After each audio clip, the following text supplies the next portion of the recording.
Hello दोस्तों, आप लोग कैसे हैं? उम्मीद है आप लोग सब ठीक होंगे और आप लोग की पढ़ाई बहुत बढ़िया चल रही होगी, है ना। आज हम लोग वृत्त जो चैप्टर है उसी को पढ़ेंगे। चलिए, इसका एक भाग हम लोग पढ़ चुके हैं, इसका इंट्रोडक्शन पढ़ चुके हैं, है ना। लेकिन फिर भी रिमाइंड करते हुए सारा हम लोग आगे बढ़ेंगे और एक्सरसाइज में देखते हैं, है ना। जैसे कि आप देख सकते हैं, क्लास 10th वृत्त मैथमेटिक्स जो आपका चैप्टर 10 है ना, वही पढ़ना है। देखिए क्या है, सबसे फर्स्ट में बात करेंगे वृत्त। वृत्त कहते किसे हैं, है ना। तो वृत्त है क्या? तो वृत्त क्या है? किसी निश्चित बिंदु से, है ना, किसी निश्चित बिंदु से अगर कोई निश्चित बिंदु है और एक बिंदु पथ हम बनाए, निश्चित बिंदु से समान दूरी पर, निश्चित बिंदु से समान दूरी पर अगर कि कोई बिंदु पथ बनाते हैं तो उसी को हम लोग वृत्त कहते हैं, है ना। जैसा कि हम देख सकते हैं, अगर मान के चलिए हमारा बीच में निश्चित बिंदु है ना, और एक बिंदु पथ हम बनाए, है ना। ये क्या बना दिया? बिंदुओं का एक पथ बना दिया, है ना। क्या बना दिया? हम बिंदुओं का एक पथ बना दिया जिसकी दूरी इस बिंदु से सभी बिंदुओं की दूरी समान है ना, सभी बिंदुओं की दूरी समान है, तो हम इसे क्या कहेंगे? वृत्त कहेंगे, है ना। तो वृत्त का और एग्जाम्पल भी हो सकते हैं, जैसे साइकिल का पहिया हो सकता है ना। मम्मी लोग चूड़ी पहनती है, वो चूड़ी का एग्जाम्पल हो सकता है ना, वो भी राउंड रहता है। जो लड़का लोग कड़ा पहनता है उसका वो भी राउंड रहता है ना। तो ये सब कुछ एग्जाम्पल है किसका? वृत्त का। देखते हैं वृत्त में क्या क्या पढ़ना है ना। डिफिनेशन देखिए, किसी निश्चित बिंदु से समान दूरी पर स्थित बिंदुओं के बिंदु पथ को वृत्त कहते हैं ना। वृत्त उन सभी बिंदुओं का समुच्चय है जो एक निश्चित बिंदु से समान दूरी पर, निश्चित बिंदु सब समान दूरी पर है, ठीक है, कोई दिक्कत नहीं है। अब क्या है कि एक निश्चित बिंदु क्या है? एक निश्चित बिंदु क्या? ये निश्चित बिंदु, ये निश्चित बिंदु को हम लोग बोलते हैं केंद्र। क्या बोलते हैं हम लोग? केंद्र कहते हैं। क्या बोलते हैं? केंद्र, इसमें सेंटर कहते हैं, है ना। ये निश्चित बिंदु क्या है? हमारा केंद्र कहलाता है। नेक्स्ट हम लोग देखते हैं, है ना, केंद्र किसे है? वृत्त के बीच का एक निश्चित बिंदु, वृत्त का बीच का एक निश्चित बिंदु, है ना, उसको हम लोग केंद्र कहेंगे, जिसे उसे दर्शाया जाता है। त्रिज्या क्या है? नेक्स्ट क्या है? त्रिज्या। केंद्र से जो बिंदुओं का पथ हम बनाए थे, है ना, केंद्र से जो बिंदुओं का हम पथ बनाए थे, तो केंद्र से उसकी दूरी को हम लोग क्या कहेंगे? केंद्र से उसकी दूरी को हम लोग क्या कहेंगे? त्रिज्या कहेंगे। केंद्र से उसकी दूरी को क्या कहेंगे? त्रिज्या। ये भी हमारा त्रिज्या हो गया, ये हमारा त्रिज्या हो गया, ये भी हमारा त्रिज्या, है ना। नेक्स्ट आपका क्या है? व्यास। क्या कहता है व्यास? व्यास कहता है, व्यास वह रेखा है जो केंद्र से होकर वृत्त के दो बिंदुओं को जोड़ता हो। कहने का मतलब है, दो बिंदु, जैसे मान के चलिए हमारा वृत्त है, ये हमारा वृत्त है, तो एक बिंदु हमारा ये हो गया, दूसरा बिंदु हमारा ये हो गया, है ना। और ये केंद्र से होकर जाने वाली रेखा है ना, केंद्र से जाने वाली रेखा जो वृत्त को दो बिंदुओं पर काटे, है ना, दो बिंदुओं को मिलाए, है ना, उसको क्या बोलेंगे हम लोग? व्यास कहेंगे। और व्यास क्या होता है? व्यास अगर बात करें, है ना, व्यास को हम लोग डी से डिनोट करते हैं, इंग्लिश में से डायमीटर कहते हैं, है ना। ये क्या होता है? त्रिज्या का डबल होता है ना, तो 2 इंटू इसको आर भी लिख सकते हैं, 2 इंटू आर लिख सकते हैं। क्या है मतलब? व्यास का आधा होता है त्रिज्या, और त्रिज्या की आर की अगर बात करें तो इसको भी डी/2 लिख सकते हैं। इसलिए लिख सकते हैं क्योंकि वो व्यास का आधा होता है। अब मान के चलिए हमारे पास कुछ वृत्त दिया हुआ है, उसकी त्रिज्या दी हुई है 7 सेंटीमीटर, त्रिज्या कितना दी है? 7। व्यास निकालना है तो क्या हो जाएगा? उसका डबल हो जाएगा, 14 सेंटीमीटर हो जाएगा, है ना। उसी प्रकार अगर व्यास दिया है 20 सेंटीमीटर और त्रिज्या पूछे तो आधा हो जाएगा 10 सेंटीमीटर। तो इस टाइप से हम लोग निकाल देंगे। नेक्स्ट हम लोग देखते हैं परिधि, है ना। तो वृत्त में क्या हम लोग एक बिंदु पथ पढ़े थे, बिंदु पथ, तो उसी पथ की लंबाई को हम लोग परिधि कहते हैं। क्या कहते हैं? परिधि। जैसे कि क्या है? वृत्त की बाहरी सीमा को परिधि कहते हैं, वृत्त की बाहरी सीमा को हम लोग परिधि कहते हैं ना। ये भाग जो दिख रहा है इसकी लंबाई को हम लोग परिधि कहते हैं, है ना। और परिधि निकालने का फॉर्मूला होता है, क्या होता है? परिधि का 2πr। क्या होता है? 2πr, जहाँ पे पाई इज इक्वल टू हो सकता है 22/7 लिखिए या 3.14 होगा, है ना। और आर जो है क्या है? वृत्त की त्रिज्या, वृत्त की त्रिज्या। आर क्या है? वृत्त की त्रिज्या, है ना। चलिए, तो ये हमारा हो गया। जैसे कि यहाँ पे सेंटर है और ये पूरा ये ब्लू वाला लाइन आपको जो दिख रहा होगा वो हमारा वृत्त की परिधि है। वृत्त की परिधि की दो बिंदुओं को जोड़ने वाले रेखाखंड जीवा कहलाती है। अब जीवा क्या है? जीवा क्या है? वृत्त की परिधि, वृत्त की परिधि मान के चलिए हम अगर मान लें, इसमें तो दिया है आपका, जैसे वृत्त हो गया ये, है ना, तो ये हमारा रेड वाला लाइन जो दिख रहा है आपको वृत्त की परिधि है ना। अब मान के चलिए एक बिंदु ये है, एक बिंदु ये है, तो दो बिंदुओं को मिलाते हैं, परिधि को दो बिंदु से कहीं भी मिलाएंगे, है ना, वो क्या कहलाएगा? जीवा कहलाएगा। क्या कहलाएगा? जीवा कहलाएगा, है ना। और एक पॉइंट यहाँ पे याद रखिए, वृत्त की सबसे बड़ी जीवा को वृत्त का व्यास करते हैं, वृत्त का व्यास करते है ना। तो वृत्त को दो बिंदु से कहीं भी मिलाइए आप, है ना, वो क्या कहलाएगा? परिधि, सॉरी जीवा कहलाएगा, है ना। क्या कहलाएगा? जीवा। आप जितने भी लाइन आप खींचे सारे के सारे जीवा है ना। क्या है? सारा जीवा है बस। लेकिन सबसे बड़ा जीवा कौन होगा? ये होगा जो सेंटर से होकर गुजरेगा। सेंटर से होकर जो जीवा गुजरता है उसको हम लोग व्यास कहते हैं। क्या कहते हैं? व्यास कहते हैं। नेक्स्ट हम लोग देखते हैं चाप क्या होता है। चाप क्या होता है ना। तो क्या बोल रहे हैं? परिधि का कोई भी भाग चाप कहलाता है। जैसे मान के चलिए ये हमारा वृत्त की परिधि है ना, ये हमारा वृत्त की परिधि होगी, ये हमारा सेंटर हो गया। अब सेंटर से हमने एक रेडियस यहाँ खींचा, एक रेडियस यहाँ खींचा, है ना। तो अब क्या है कि ये वाला भाग जो पहला रेडियस दूसरा रेडियस, ये क्या कहलाएगा? चाप कहलाएगा। क्या कहलाएगा? चाप, है ना। तो हमारा ए से बी की लंबाई यानी परिधि की लंबाई, जो परिधि का एक पार्ट हो गया चाप, है ना, परिधि का एक छोटा पार्ट हो गया चाप, तो ये हो गया चाप, है ना। जैसे कि यहाँ दर्शाया गया, ये हमारा ए बी जो है ये हमारा क्या है? चाप है। फिर एक चाप ये भी हमारा है ना। चलिए अब स्पर्श रेखा क्या होता है? स्पर्श मतलब ये होना छूना, है ना, टेंजेंट। तो वैसी रेखाएं जो क्या करें? वृत्त को छू के निकल जाए। जैसे कि आप यहाँ देख सकते हैं, आप यहाँ देख सकते हैं, आप यहाँ पे देख सकते हैं, इसको हम लोग बोलते हैं स्पर्श रेखा। क्या बोलते हैं हम लोग? स्पर्श रेखा। अब एक चीज यहाँ ध्यान में रखिएगा, है ना। तो वृत्त की जो स्पर्श रेखा होती है, वृत्त की सॉरी कुछ स्पर्श रेखा का गुण है। वृत्त की स्पर्श रेखा, है ना, वृत्त को एक बिंदु पर प्रतिच्छेद करती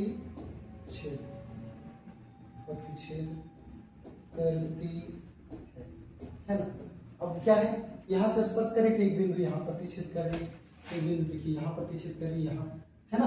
अब एक चीज और भी आप कह सकते हैं। क्या कह सकते हैं?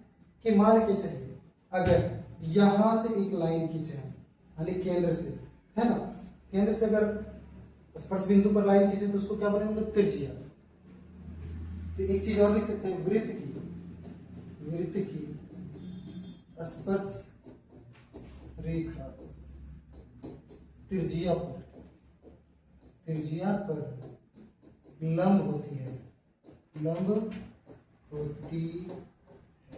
लंब कहने का मतलब है कि स्पर्श रेखा और त्रिज्या बीच में जो कोण बनेगा वो 90 डिग्री बनेगा। यहाँ 90 डिग्री, यहाँ पे ये 90 डिग्री हो जाएगा। अगर यहाँ पे अगर मिला दें इसको तो ये 90 डिग्री हो गया, है ना, ये हमारा 90 डिग्री हो जाएगा। ये स्पर्श रेखा कह रहा है तो यहाँ पे 90 डिग्री बनेगा और यहाँ पर भी कितना बनेगा? 90 डिग्री बनेगा। तो इस टाइप से क्या है कि स्पर्श रेखा पे लंब होती है। ये चीज हो सकता है। एक चीज और भी आप लिख सकते हैं, है ना। अब क्या है? एक चीज और पढ़ेंगे इसमें। मान के चलिए हमारा वृत्त है, ये हमारा वृत्त है ना। अब इसमें मान के चलिए हम स्पर्श रेखा खींचना चाह रहे हैं। एक स्पर्श रेखा, दूसरी स्पर्श रेखा, तीसरी स्पर्श रेखा, चौथी स्पर्श रेखा, है ना। तो मान के चलिए अगर स्पर्श रेखा की बात करें तो हम लोग कितनी स्पर्श रेखा खींच सकते हैं एक वृत्त पर, है ना। एक वृत्त पर कितनी स्पर्श रेखा खींचा जा सकती है? अनेक, है ना। तो एक वृत्त पर अनेक स्पर्श रेखा खींची जा सकती है। जा सकती है ना। नेक्स्ट आपको क्या, एक वृत्त पर अनेक स्पर्श रेखाएं खींची जा सकती है। एक चीज जो है, यहाँ पे एक बिंदु और लिखेंगे हम लोग, यहाँ पे लिख देते हैं ना। अगर हम समांतर रेखा की बात करें तो एक ये हो गया, दूसरा ये हो गया, है ना। अगर वृत्त पर स्पर्श रेखा की बात करें तो दो एक समांतर स्पर्श रेखा खींच सकते हैं। कितना, एक समांतर स्पर्श रेखा खींचा जा सकता है ना। तो एक वृत्त पर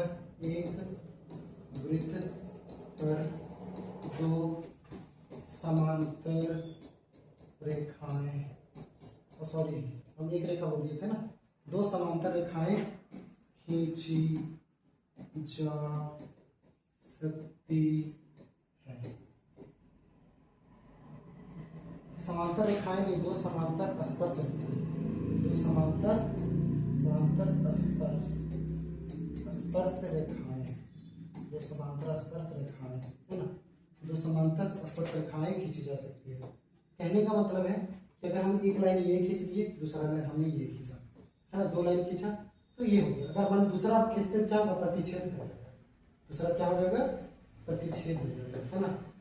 क्या होगा, दूसरा ये एक दूसरे को प्रतिच्छेद कर देगा। तो हमेशा एक समांतर रेखा ये हो गया, ये आपका एक हो गया, दो समांतर रेखाएं खींची जा सकती है। तो स्पर्श रेखा में याद रखिएगा। अच्छा, एक चीज और भी है ना। चलिए ठीक है, कोई बात नहीं, है ना। स्पर्श रेखा देख लिया हम लोग। अब नेक्स्ट हम लोग देखते हैं, है ना। नेक्स्ट क्या हमारा, छेदक रेखा। अब छेदक रेखा क्या होती है? छेदक रेखा वो होती है जो वृत्त को दो बिंदुओं पर प्रतिच्छेद करे, है ना। मान के चलिए ये बिंदु एक हो गया, दूसरा बिंदु ये हो गया, है ना, प्रतिच्छेद कर रहा है ये भी, है ना। तो उसको छेदक रेखा, छेदक रेखा स्पर्श रेखा एक बिंदु पर और छेदक रेखा दो बिंदु पर, बस इतना ही अंतर है ना। ये स्पर्श नहीं करते, बीच से काट के निकल जाती है ना। तो ये हो गया छेदक रेखा। वृत्त में जो आपका व्यास भी है वो भी छेदक रेखा है ना। तो ये हमारा हो गया छेदक रेखा। ठीक है, देखते हैं हम लोग नेक्स्ट। तिर्य्या खंड क्या होता है? वृत्त के दो अर्धव्यासों, वृत्त के दो अर्धव्यासों और उनके बीच स्थित चाप से घिरे हुए क्षेत्र अर्धव्यासों, है ना। अर्धव्यास किसको बोलते हैं? अर्धव्यास, अर्धव्यास, है ना। अर्धव्यास मतलब त्रिज्या, है ना। क्या होता है? अर्धव्यास को हम लोग त्रिज्या कहते हैं। व्यास का आधा क्या होता है? त्रिज्या, है ना। त्रिज्या बराबर हम लोग ऐसे भी पढ़ चुके हैं, आर बराबर व्यास बटे दो। व्यास का मतलब डी मतलब डायमीटर बटे, तो ये हम लोग पढ़ चुके हैं, है ना। ये हम लोग पढ़ चुके हैं। तो कोई भी वृत्त हो, है ना, कोई भी वृत्त हो और उसके बीच में जो त्रिज्या है ना, मान के चलिए वृत्त है, ठीक है, ये हमारा सेंटर हो गया। अब दो त्रिज्याएं हमने लिया, तो दो त्रिज्याएं लिए और उसके बीच में जो चाप है, उसके बीच के जो क्षेत्रफल है ना, ये वाला भाग हमारा, ये वाला भाग, इसको हम लोग बोलेंगे त्रिज्या खंड। मीन्स त्रिज्या के द्वारा एक खंड हम कर लिए, काट लिए, उसको बोलते हैं त्रिज्या खंड। अब त्रिज्या खंड दूर हो गया, है ना। एक चीज और क्या बोल सकते हैं हम लोग, मान के चलिए एक भाग तो ये हो गया, दूसरा भाग हमारा ये वाला दिख रहा है हम लोगों को, है ना। क्या दिख रहा है? ये वाला भाग दिख रहा है, और क्या है? ये भाग दिख रहा है। तो ये भी एक वृत्त खंडी त्रिज्या खंड ही है, लेकिन ये क्या है? ये हमारा लघु त्रिज्या खंड है। क्या हमारा, बात करते हैं हम लोग, तो ये हमारा हो गया लघु त्रिज्या खंड, लघु त्रिज्या खंड, त्रिज्या खंड, लघु त्रिज्या खंड। और इसकी बात करें तो ये हो जाएगा दीर्घ त्रिज्या खंड, दीर्घ त्रिज्या खंड, त्रिज्या खंड, है ना। तो जब एक वृत्त की बात करते हैं तो अगर लघु त्रिज्या खंड, लघु मतलब छोटा, तो एक त्रिज्या खंड छोटा बना और इसी त्रिज्या से एक बड़ा वाला भाग बना, तो उसको बोलते हैं दीर्घ त्रिज्या खंड। क्या बोलते हैं हम लोग? दीर्घ त्रिज्या खंड। अब मान के चलिए बात सेंटर की बात करें तो सेंटर में क्या होता है? पूरा का पूरा एंगल होता है 360 डिग्री। कितना होता है? 360 डिग्री, है ना। तो मान के चलिए अगर इसकी बात करें तो ये जितना होगा तो 360 में इसको घटा निकाल लेंगे, तो सिचुएशन पर डिपेंड करता है ना। अब क्या है आपके पास, अब त्रिज्या खंड में क्या है? अब मान के चलिए वृत्त, है ना,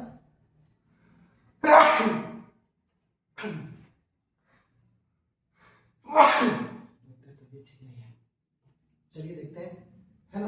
अभी मान के चलिए ये हमारा अर्धवृत्त होता है। क्या होता? अर्धवृत्त। यहां से बात करते हैं हम लोग, क्या बात कर रहे हैं हम लोग? अर्धवृत्त की बात कर रहे हैं। तो अर्धवृत्त में क्या बनेगा? 180 डिग्री, क्या बना 180 डिग्री। तो अब बात करिए कि आपके पास त्रिज्या खंड के प्रकार क्या कौन है ना। पहला आपका लघु त्रिज्या खंड, पहला क्या आपको, जैसे कि आप देख सकते हैं आपका क्या है लघु त्रिज्या खंड। अब लघु त्रिज्या खंड क्या होगा, जिसमें क्या लिख रहा है त्रिज्या खंड जब केंद्रीय कोण 180 डिग्री से कम हो। तो लघु त्रिज्या खंड जब बनाएंगे तो देखिए ये हमारा त्रिज्या खंड बन रहा है। अब इसका क्या वैल्यू होगा, ये तो पूरा 180 है तो ये भी पूरा 180 होगा, लेकिन ये वाला भाग और ये वाला भाग कम हो रहा है तो ये भाग हमेशा 180 से कम होगा। तो ये फिक्स होता है कि लघु त्रिज्या खंड हम तभी बोलेंगे जब केंद्रीय को, केंद्र पर जो त्रिज्या खंड के द्वारा कोण बनेगा वो 180 डिग्री से कम हो। पहला। दूसरा अगर बात करें तो दूसरा आपका दीर्घ त्रिज्या खंड है ना, जब त्रिज्या खंड का वैल्यू क्या हो 180 डिग्री से ज्यादा है तो इसको बोलेंगे दीर्घ त्रिज्या खंड। जैसे मान के चलिए ये 180 डिग्री था, अब हल्का सा ही थोड़ा सा बढ़ जाएगा, थोड़ा सा बढ़ जाएगा तो क्या बन जाएगा ये हमारा 180 डिग्री है। अब क्या हो यहां से यहां 180 डिग्री हो गया, 180 डिग्री, ठीक है, यहां से यहां 180 डिग्री हमारा बन गया। अब ये हमारा 180 डिग्री जब बना, अब थोड़ा सा और बढ़ा दिए तो ये हमारा ये हो गया। अब ये वाला भाग की बात कर रहे हैं है ना, इसकी बात कर रहे हैं, ये वाला क्या हो जाएगा, ये हमारा दीर्घ त्रिज्या खंड, क्योंकि उसका वैल्यू 180 डिग्री से, ये 180 डिग्री से ज्यादा हो गया, क्या हो गया 180 डिग्री से ज्यादा हो गया, ठीक है। तो ये हो गया हमारा दीर्घ त्रिज्या खंड, इसमें भी ये 180 से कम है और ये हमारा 180 से ज्यादा है। एक आ जाता है आपका अर्धवृत्त। अर्धवृत्त क्या होता है, जिसका कोण 180 डिग्री है ना, तो ये 180 डिग्री, ये भी। तो एक वृत्त को अगर दो भाग में बांटेंगे तो अर्धवृत्त एक इधर बनेगा एक इधर बनेगा, और उसका केंद्रीय कोण कितना होता है 180 डिग्री। चलिए ठीक है, तो त्रिज्या खंड के तीन प्रकार हैं, लघु, दीर्घ और अर्धवृत्त। नेक्स्ट हम लोग देखते हैं। अच्छा, एक चीज और भी है, अगर इसका क्षेत्रफल की बात करें है ना, अगर इसकी क्षेत्रफल की बात करें तो क्षेत्रफल का भी एक फॉर्मूला होता है। क्या होता है, मान के चलिए अगर हम त्रिज्या खंड का फॉर्मूला होगा, त्रिज्या खंड का क्षेत्रफल है ना, त्रिज्या खंड का क्षेत्रफल। मान के चलिए ये वाला एंगल जो हमारा वो थीटा है, क्या मान लिया थीटा मान लिया, तो क्या होगा पाई आर स्क्वायर थीटा बटे 360 मीन्स थीटा बटे 360 में जो पार्ट आपका चाप है वही ऊपर है, बाकी pi are square. Pi are square क्या होता है, पूरा वृत्त का क्षेत्रफल होता है ना। तो त्रिज्या खंड के लेंगे तो जितना भाग लेंगे वही लिखेंगे। तो इसको अगर एक दूसरे तरह लेंगे theta by 360 into pi are square है ना, ये हमारा है। तो ये हमारा त्रिज्या खंड हो गया। अगर हम दीर्घ त्रिज्या खंड की बात करें तो उसमें भी थीटा का वैल्यू जो ऊपर जाएगा उसकी वैल्यू रखेंगे हम लोग। चलिए नेक्स्ट हम लोग आगे बढ़ते हैं। वृत्तखंड, वृत्तखंड क्या होता है ना, तो वृत्तखंड में क्या होता है कि वृत्त का एक खंड मतलब जीवा के द्वारा है ना, कोई भी जीवा वृत्त को दो भाग में बांटता है, कोई भी जीवा वृत्त को दो भाग में बांटता है। जीवा जो है अभी पढ़ चुके हैं, वृत्त को दो भाग में बांटता है। देखिए एक इसका डिफिनेशन अलग अलग भी हो सकता है ना। तो अगर हम बात करें तो कोई भी जीवा वृत्त को अगर दो भाग में बांटता है तो एक भाग हो गया लघु वृत्तखंड और दूसरा भाग हो गया दीर्घ वृत्तखंड। बशर्ते ये चीजें होनी चाहिए कि वो जीवा जो है व्यास नहीं होना चाहिए, क्योंकि अगर व्यास हो जाएगा तो क्या हो जाएगा, अर्धवृत्त ऊपर भी हो जाएगा और नीचे भी अर्धवृत्त हो जाएगा। व्यास को छोड़कर जो भी आपका जीवा होगा वृत्त की जीवा, वो छोटा वाला भाग को क्या बोलेंगे, वो लघु वृत्तखंड और बड़ा वाला भाग को दीर्घ वृत्तखंड बोलेंगे। अब देख लेते हैं क्या दिया हुआ इसका डिफिनेशन भी अलग होगा। वृत्त की एक जीवा और उससे जीवा से संबंधित चाप के बीच घिरा हुआ भाग वृत्तखंड कहलाता है। तो मतलब वृत्त की जीवा जैसे AB हमारे जीवा है, अब इसके बीच में AB के बीच में जो हमारा चाप हुआ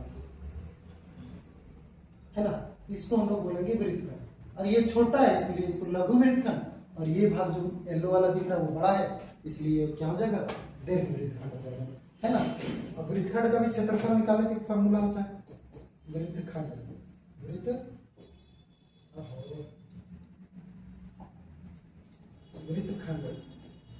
का क्षेत्रफल है ना, पाई आर स्क्वायर थीटा बाई 360। ये तो त्रिज्या इसमें से क्या होगा, आर स्क्वायर साइन थीटा बटे 2 क्या हो जाएगा, r स्क्वायर साइन थीटा बटे 2। ये हमारा वृत्तखंड का क्षेत्रफल है। अब एक चीज और भी, अब थीटा कैसे निकालें, तो मान के चलिए ये था हमारा कौन, जीवा का पहला बिंदु, ये दूसरा बिंदु। अब सेंटर से हम इसको अगर खींचते हैं तो यहाँ पे कुछ ना कुछ एंगल बनेगा, और इसी को थीटा को वही वैल्यू हम लोग यहाँ लेते हैं। चलिए आगे बढ़ते हैं हम लोग। खैर ये चैप्टर इसमें नहीं पढ़ना, ये अलग चैप्टर है, उसमें भी डिस्कस करेंगे। अब देखिए हमारा जो चैप्टर 10 है वृत्त है ना, उसके एक्सरसाइज को कंप्लीट करते हैं। अब जो बेसिक पढ़े उसमें से देखते हैं 10.1 हमारा बनता है या नहीं। चलिए देखते हैं क्या बोलता है, एक वृत्त की कितनी स्पर्श रेखाएं हो सकती है। हम लोग शुरू में ही पढ़ चुके हैं कि एक वृत्त की स्पर्श रेखाएं कितनी होती है। मान के चलिए ये हमारा वृत्त है ना, ये हमारा वृत्त, हमने एक स्पर्श रेखा ऐसे खींचा, एक स्पर्श रेखा में ऐसे खींचा, एक स्पर्श रेखा में ऐसे खींचा, एक स्पर्श रेखा में ऐसे खींचा, एक स्पर्श रेखा, इस तरह से हम लोग अनेक स्पर्श रेखाएं खींच सकते हैं। तो हम लोग क्या बोलेंगे, अनेक। अनेक, इसको अपरिमित रूप से अनेक भी बोल सकते हैं या अनेक, कहीं कहीं अ लिखा हुआ रहेगा अनंत, जिसका कोई अंत ना। हम लोग काउंट ही नहीं कर सकते कितना खींचा जा सकता है ना। तो एक वृत्त की अनेक स्पर्श रेखाएं खींची जा सकती है।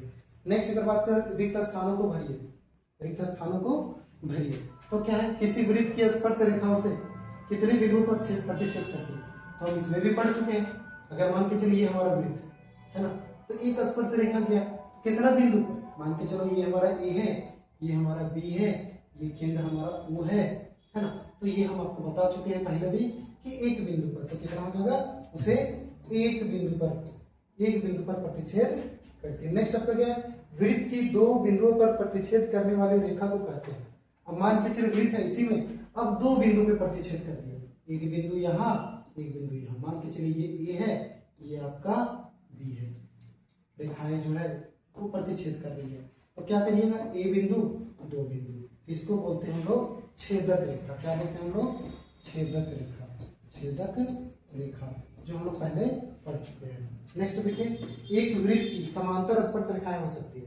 हाँ ये भी पढ़ चुके हैं। मान के चलिए हमारे पास क्या है, एक वृत्त है ना, तो इसमें समांतर रेखाएं कितनी खींच सकते हैं हम लोग, तो दो।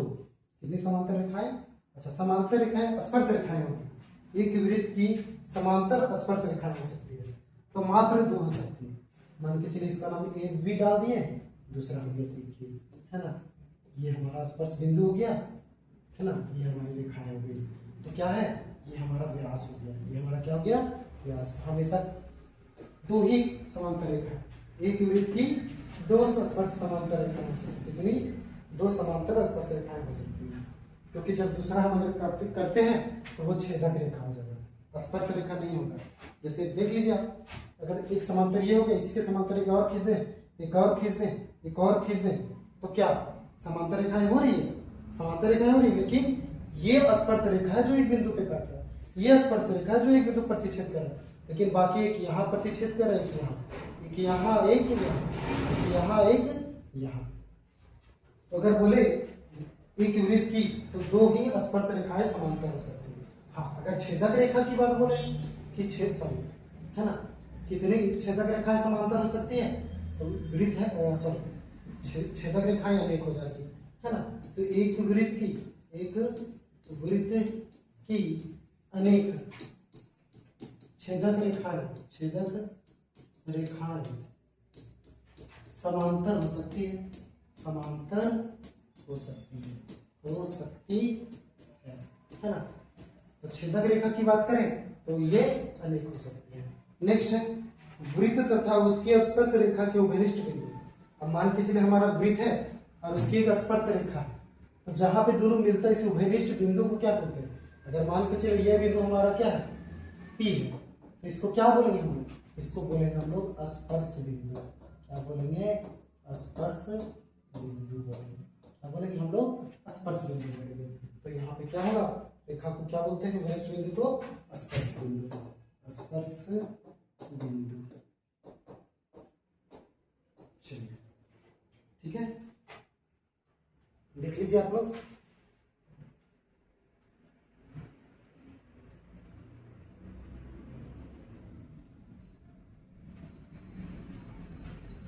आगे हम लोग देखते हैं क्या है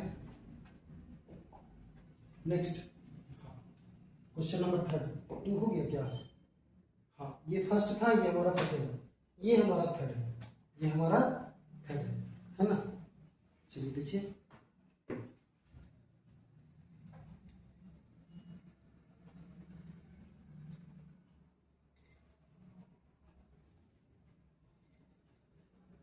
चलिए कहता है 5 सेंटीमीटर त्रिज्या वाले एक वृत्त बिंदु P पर स्पर्श रेखा PQ केंद्र से जाने वाली एक रेखा से बिंदु Q पर इस प्रकार मिलती है कि वो Q बराबर 12 सेंटीमीटर, PQ बराबर ये दिया हुआ है ना। तो एक हम लोग सर्कल ले लेते हैं ना, क्या ले लेते हैं हम लोग, सर्कल लेते हैं, एक हम लोग सर्कल ले लेते हैं है ना। मान के चलिए ये हमारा सर्कल है, ये हमारा सर्कल है ना। अब क्या है कि इसमें केंद्र बिंदु होंगे, क्या होंगे, केंद्र बिंदु होंगे है ना। तो बीच में हमारा एक केंद्र हो गया, बीच में हमारा एक केंद्र हो गया। अब क्या बोल रहा है कि 5 सेंटीमीटर तिरछिया, 5 सेंटीमीटर तिरछिया। तो अगर शेप से ही लेना है तो लाइन सीधा ले लेते हैं हम लोग, लाइन ले लेते हैं है ना। तो मान के चलिए इसकी त्रिज्या कितनी है, त्रिज्या मान लिया हमने ऐसे लिया, ये कितना है, ये हमारा 5 सेंटीमीटर है, कितना है, ये हमारा 5 सेंटीमीटर त्रिज्या है।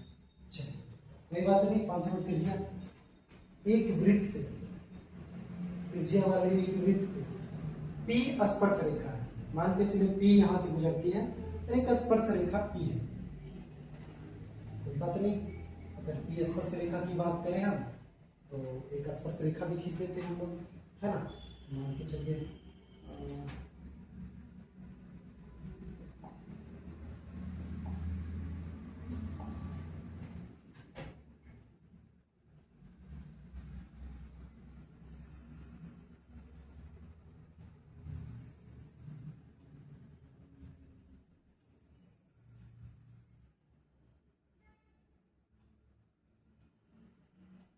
चलिए है ना, ये हमारा क्या हो गया, ई हो गया स्पर्श रेखा P, P हमारा स्पर्श रेखा हो गया, ये केंद्र हमारा O हो गया। 5 सेंटीमीटर त्रिज्या वाले एक वृत्त के बिंदु P पर स्पर्श रेखा PQ, स्पर्श रेखा PQ। तो स्पर्श रेखा P है, यहाँ पे बिंदु मान के चलिए Q है ना, स्पर्श रेखा PQ है, ठीक है, स्पर्श रेखा Q है। चलिए ठीक है, PQ स्पर्श रेखा PQ केंद्र से जाने वाली एक रेखा से बिंदु Q पर, अब केंद्र से एक रेखा जाती है जो बिंदु Q पर मिलती है, अब केंद्र से एक रेखा जाती है, क्या जाती है, केंद्र से एक रेखा जा रही है। अब यहां से एक रेखा जा रही है जो बिंदु Q पर मिलती है, कहाँ मिलती है, Q पर। मान के चलिए रेखाएं गई है, वो बिंदु Q पर मिल गई, कहाँ मिल गई, बिंदु Q पर है ना। Q पर इस प्रकार मिलती है कि OQ बराबर 12 सेंटीमीटर। अब O से Q ये हमारा जो दिया है 12 सेंटीमीटर दे दिया, कोई बात नहीं, OQ 12 सेंटीमीटर। PQ की लंबाई, अब देखिए PQ की लंबाई पूछ रहा है, तो मैंने जो बताया है आप लोगों को कि कोई भी त्रिभुज स्पर्श रेखा त्रिज्या पर लंब होती है। तो आप मान के चलिए ये हमारा स्पर्श रेखा, स्पर्श बिंदु यहाँ पर है, तो ये वाला कोण कितना होगा, 90 डिग्री होगा, ये तो कंफर्म है ना। तो इसमें क्या करेंगे हम लोग, पाइथागोरस थ्योरम लेंगे, और ट्राइंगल एक बन जा रहा है POQ है ना, या फिर OPQ, ट्राइंगल OPQ में जब हम बात करें पाइथागोरस पर में क्या करता है,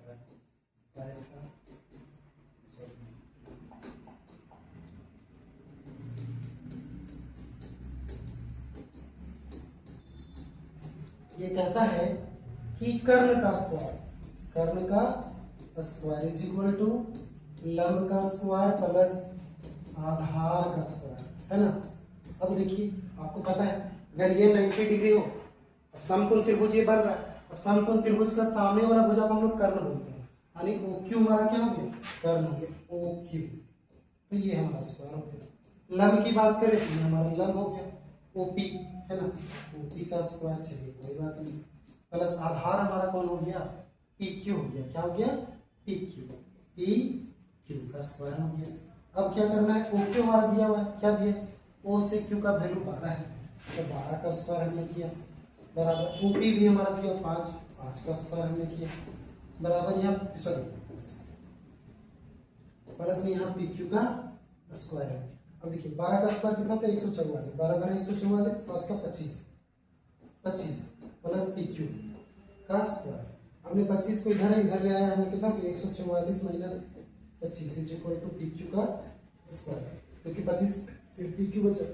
अब 144 में से 25 चल जाएगा, 14 में से 5 गया तो 9, और हमारा 14 में से 5 गया तो 9 हो गया, ठीक है। अब 13 में से 2 जाएगा तो 11 बराबर पी क्यू का स्क्वायर। मीन्स पी क्यू का स्क्वायर बराबर 119 आ रहा है। इधर स्क्वायर हटा के उधर रूट चला जाएगा, है ना, ये तो रूल है। तो रूट 119 है ना, और सेंटीमीटर है तो हमारा क्या होगा सेंटीमीटर। तो हमें क्या पूछा है पी क्यू का, क्या पूछ रहा है पी क्यू, क्या पूछ रहा है पी क्यू का मान ज्ञात करिए, या पी क्यू की लंबाई।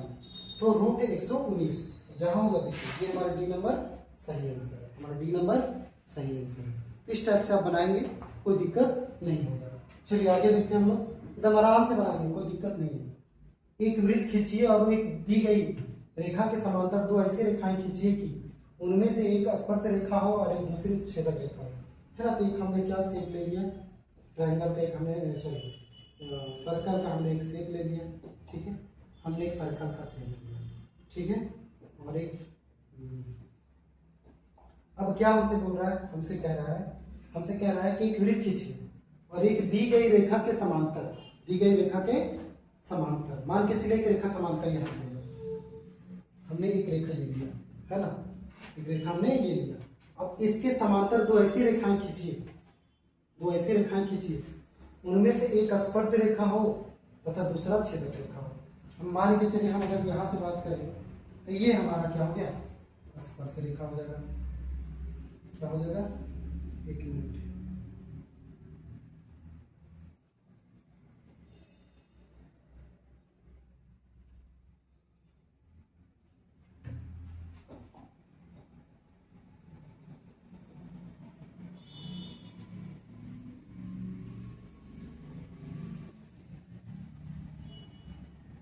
चलिए स्पर्श रेखा होगी, ठीक है।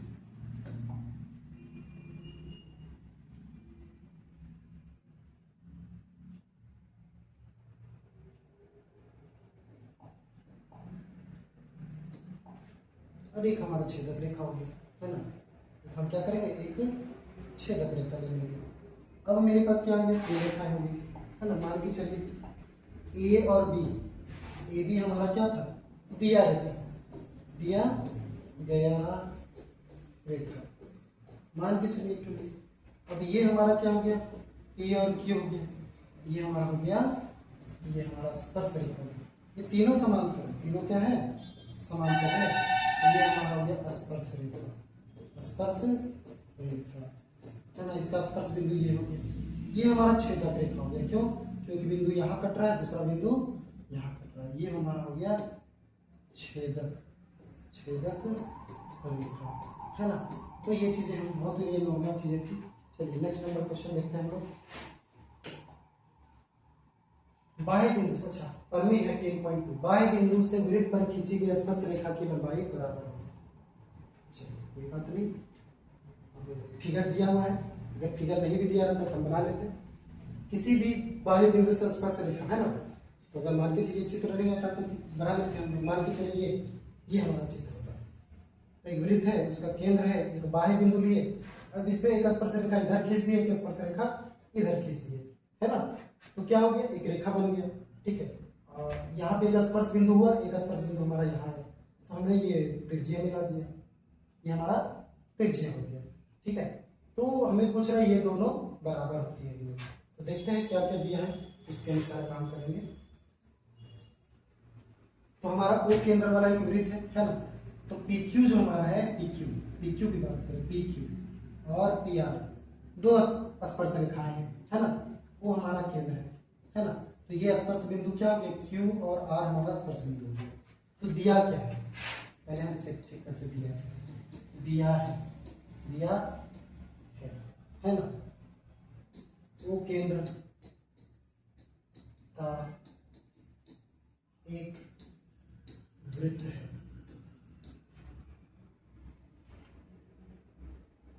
PQ, है ना। पी क्यू और पी आर, जहां पी क्यू और पी आर वृत्त पर दो स्पर्श रेखाएं हैं, स्पर्श रेखाएं हैं, ये आपको दिया है। अगर हम बात करें यहाँ पे सिद्ध क्या करना है, सिद्ध यानी प्रूफ क्या करना है, प्रूफ करना है हमें, है ना, कि स्पर्श रेखा की लंबाई बराबर होती है, यानी पी क्यू बराबर पी आर, पी क्यू बराबर पी आर, ये हमें सिद्ध करना। कुछ रचना भी करना होगा, रचना अपने से, है ना, कुछ कंस्ट्रक्शन। अब ये तो स्पर्श रेखा दिया हुआ है ना, तो हम क्या करेंगे, O Q O R, O Q और ओ आर वृत्त की त्रिज्या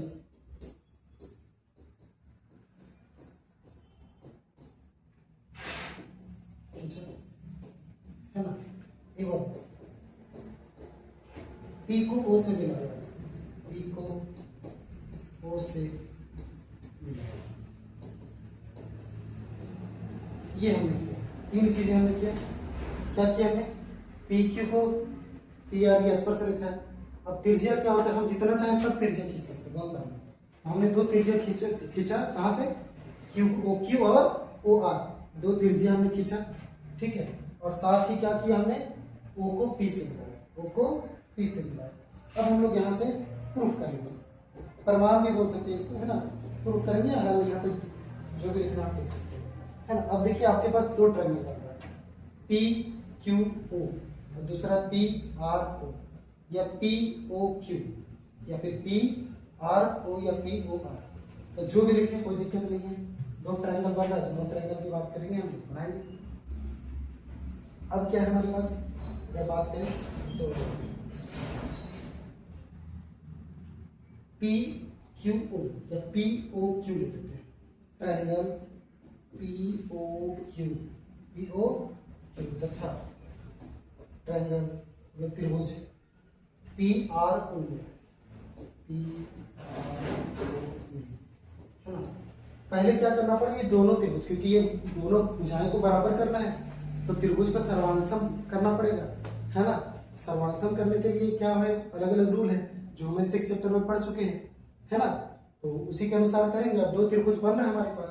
अगर बात करें तो एक ट्रायंगल बन रहा है क्यू पी ओ या फिर पी ओ क्यू, पहला ट्रायंगल ये बन रहा है, दूसरा ट्रायंगल ये बन रहा है। अब दोनों ट्रायंगल की बात करेंगे हम लोग।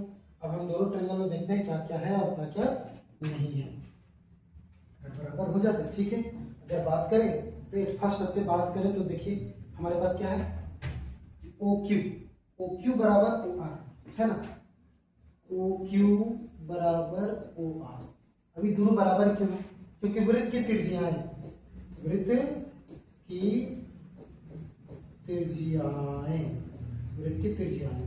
अब जान लीजिए कि वृत्त की त्रिज्याएं आपस में हमेशा बराबर होती है। तो ओ क्यू और ओ आर क्या, वृत्त की त्रिज्या, तो एक भुजा बराबर हो गया। दूसरा अगर बात करें तो मान के चलिए यहाँ पे स्पर्श कर रहा है, तो यहाँ पे क्या है, स्पर्श बिंदु बन रहा है। तो ये आपको बता चुके हैं कि स्पर्श रेखा त्रिज्या के साथ लंब होती है, स्पर्श रेखा त्रिज्या के साथ लंब होती है। तो क्यू पे कितना डिग्री कौन बन रहा है, 90 डिग्री। उसी तरह आर पे 90 डिग्री बन रहा है, तो ये दोनों कोण भी बराबर है। तो पी क्यू ओ, कोण की बात करें तो पी क्यू ओ बराबर कोण पी क्यू ओ बराबर कोण P R O, P R O, है ना। इसमें क्या लिख सकते हैं हम, स्पर्श बिंदु, स्पर्श रेखा त्रिज्या पर लंब होती है ना। स्पर्श रेखा त्रिज्या पर लंब होती है ना। कारण ये हो गया। अब हमारे पास एक भुजा बराबर हो गया और एक कोण बराबर हो गया, है ना। और दूसरा अगर बात करें वो भी कोण भी क्या है, राइट एंगल है। अब नेक्स्ट अगर बात करें तो पीओ की बात करते हैं, तो नेक्स्ट आपका हो जाएगा पीओ बराबर पीओ। क्यों होगा, क्योंकि इस त्रिभुज के लिए भी ये है हमारा और इस त्रिभुज के लिए ये है, दोनों त्रिभुज के लिए। तो दोनों त्रिभुज, पहला त्रिभुज के लिए भी पीओ है, दूसरा भी है, तो दोनों बराबर हो गए। तो अब हमारे पास क्या मिलेगा, तो हम लिख सकते हैं, इसलिए त्रिभुज, कौन सा त्रिभुज हमने लिया है POQ, सर्वांशन का साइन ये होता है ना, सर्वांशन का साइन ये होता है, और त्रिभुज हमारा हो जाएगा PRO। अगर नियम की बात करें तो जगह कम है इसलिए बोल रहे हैं।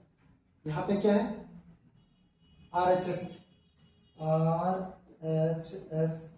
सर्वांग समता, कसौटी।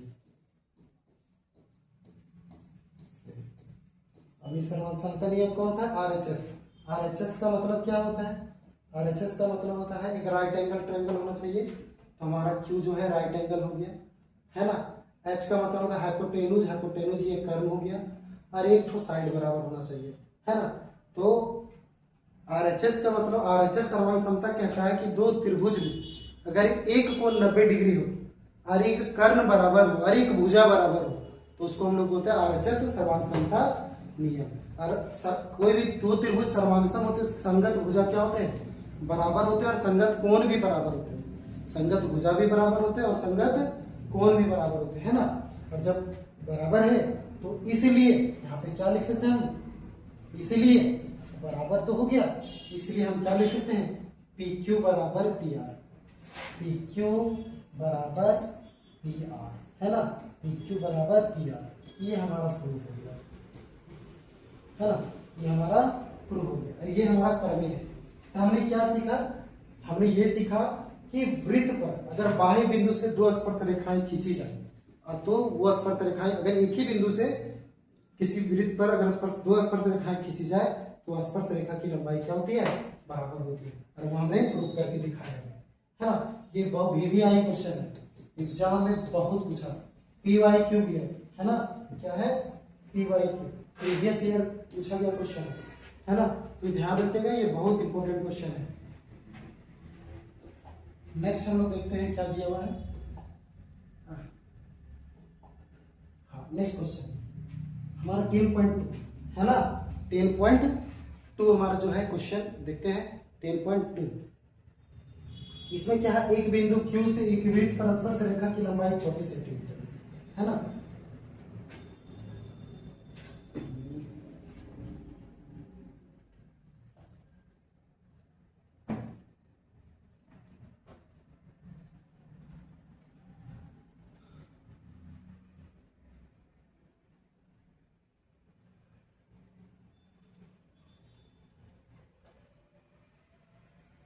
क्या है यहाँ पे, एक बिंदु Q से एक वृत्त पर स्पर्श रेखा की लंबाई 24 सेंटीमीटर, कोई बात नहीं, मान के चलिए ये हमारा वृत्त, ये हमारा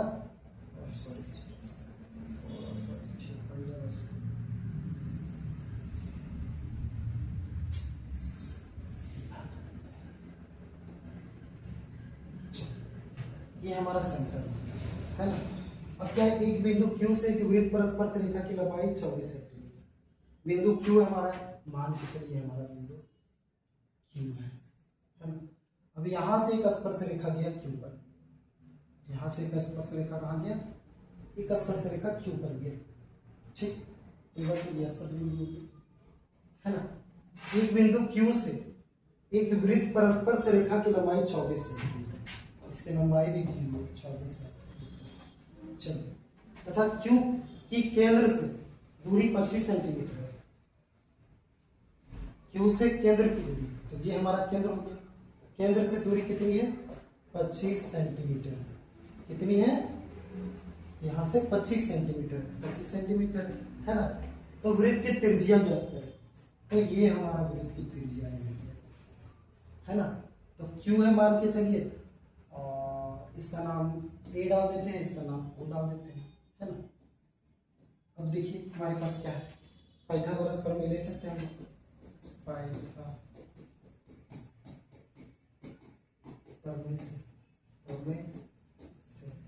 कर्ल का स्क्वायर होता है, तो आप ये बताइए स्पर्श रेखा पे कितना डिग्री, 90 डिग्री यहाँ बनता है, तो सामने वाला हो जाएगी कर्ल हो गया, तो कर्ल का स्क्वायर मतलब OQ का स्क्वायर, OQ का स्क्वायर बराबर अब लंब और आधार कुछ भी ले सकते हैं हम लोग।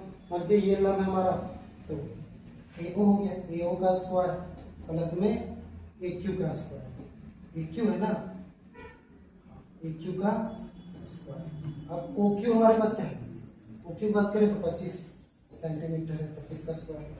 AO हमारा नहीं दिया है, AO स्क्वायर रहने दीजिए, वृत्त त्रिज्या प्लस AQ हमारा दिया 24 का स्क्वायर।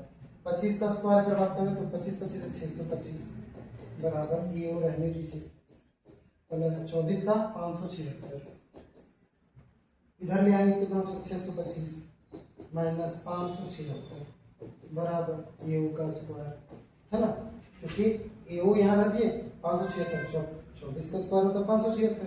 अब क्या 576 घटा देंगे इसमें, 5 में 6 नहीं, 15 में 6 गया तो 9 बच गया, है ना, 15 में 6 गया 9 बच गया। अब यहाँ पे 2 है, यह 1 बचा, 1 11 11 में सभी 4 बच गया और 49 बच गया। देखिए घटाने पर कितना होगा AO का स्क्वायर।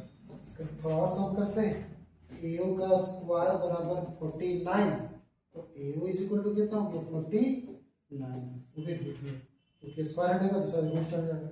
और रूट कैसे निकालेंगे, AO इज इक्वल टू निकालना है, इसको लिख सकते हैं हम 7 गुने 7। अब पेयर में वो निकल जाता है रूट से, तो AO बराबर ये हमारा 7 सेंटीमीटर है ना। तो हमारा वृत्त की त्रिज्या क्या निकल गई, वृत्त की त्रिज्या जो हमारी है वो हमारा निकल गया 7 सेंटीमीटर। ये नंबर हमारा सही आंसर है, ये नंबर हमारा क्या है, सही है। नेक्स्ट हम लोग देखते हैं, चलिए आगे देखते हैं हम लोग। नेक्स्ट हम लोग देखते हैं क्या लगा कि 3.11 में यदि TP-TQ केंद्र O के वाले किसी वृत्त पर 2 स्पर्श रेखाएं है ना, 2 स्पर्श रेखाएं है तो इस प्रकार है कि POQ 110 डिग्री है। चलिए कोई बात नहीं, तो TP-TQ ये कौन, ये एंगल पूछ रहा है ना, ये एंगल पूछ रहा है। अब हमारे पास देखिए, अगर गौर से देखिए क्या बन रहा है, त्रिभुज बन रहा है, चतुर्भुज बन रहा है, चतुर्भुज बन रहा है। और चतुर्भुज के चारों कोनों का योग कितना था 360 डिग्री, कितना होता है 360 डिग्री। अब हमें ये बताइए, अगर ये हमारा स्पर्श रेखा है, ये भी हमारा स्पर्श रेखा, तो कितना ये हो गया 90 डिग्री, ये भी हमारा हो गया 90 डिग्री। तो अगर बात करें हम, किसकी बात करें हम, दिया है, क्या दिया है, कोण POQ बराबर 110 डिग्री। चलिए ठीक है। दूसरा क्या है PTQ बराबर आपका क्वेश्चन है। और कोण P की बात करें, कोण हम P की बात करें, कोण P की बात करें तो ये हो रहा है 90 डिग्री, है ना। और क्यों कि त्रिज्या स्पर्श रेखा पर लंब होता है, स्पर्श रेखा त्रिज्या पर लंब, त्रिज्या पर लंब होता है, ये हम पहले बता चुके हैं, है ना। सेम है P बराबर, कोण Q का भी बात करें, कोण Q इज इक्वल टू ये भी 90 डिग्री हो जाएगा। इसलिए त्रिभुज ट्रायंगल सॉरी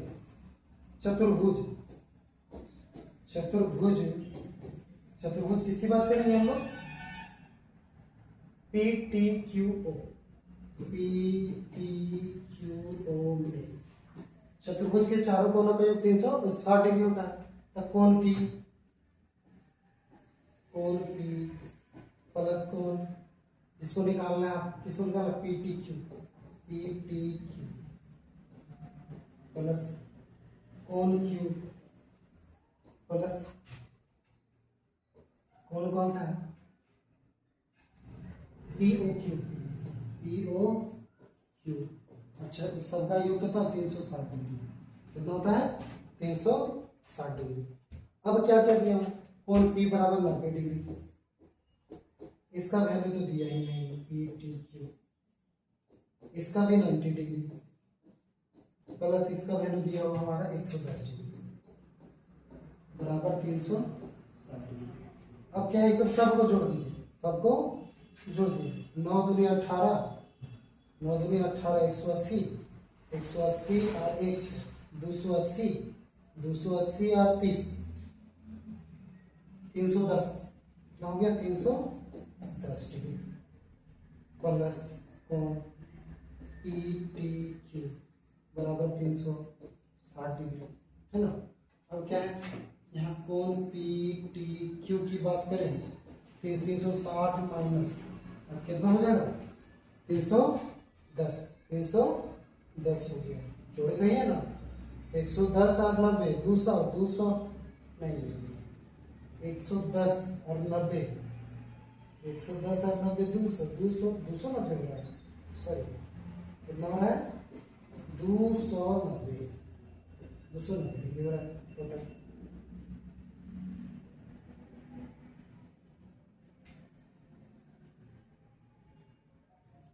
एक सौ 118 180 180 और 100 290 और 360 में से माइनस 290 डिग्री क्योंकि उधर प्लस इधर जाएगा तो माइनस।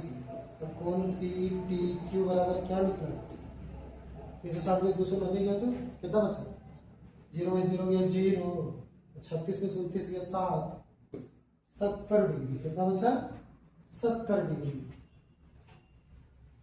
चलिए तो कहीं है 70 डिग्री। चलिए ये नंबर हमारा सही है। अब देखो ऑब्जेक्टिव अगर एग्जाम में ऑब्जेक्टिव आता है तो इतना सॉल्व नहीं करना मैं सॉल्व करने की जरूरत है ही नहीं। आपको डायरेक्ट देखना है 90 9 दूनी 18 9 दूनी 18 180 180 और 100 280 और 10 290 290 हो गया। ये बच रहा 360 चारों मिला होता है तो घट कितना रहा है 10 इधर और 60 उधर तो 70 डायरेक्ट आपको सॉल्व करने की जरूरत भी नहीं है सब क्वेश्चन। नेक्स्ट क्वेश्चन देखते हैं। यदि एक बिंदु P से केंद्र वाले किसी वृत्त पर PA और PB स्पर्श रेखाएं परस्पर 80 डिग्री कोण पर झुकी है कोई बात नहीं ठीक है। मान के चलिए हमारा एक वृत्त है ना हमारा ये केंद्र है ठीक। एक वृत्त बिंदु P से केंद्र वाले यदि एक बिंदु P से केंद्र वाले किसी वृत्त पर PA और PB स्पर्श रेखाएं है ना मान के चलिए एक बिंदु यहाँ P चलिए P। अब दो स्पर्श रेखा है एक स्पर्श रेखा ऐसे गया है दूसरा स्पर्श रेखा ऐसे गया है और कहाँ पे झुका हुआ P पर झुका हुआ कितना पे P पे झुका हुआ है कितना डिग्री 80 डिग्री कोण पर झुका है कोई बात नहीं 80 डिग्री कोण पर झुका हुआ 80 डिग्री कोण पर झुकी हुई है ठीक है।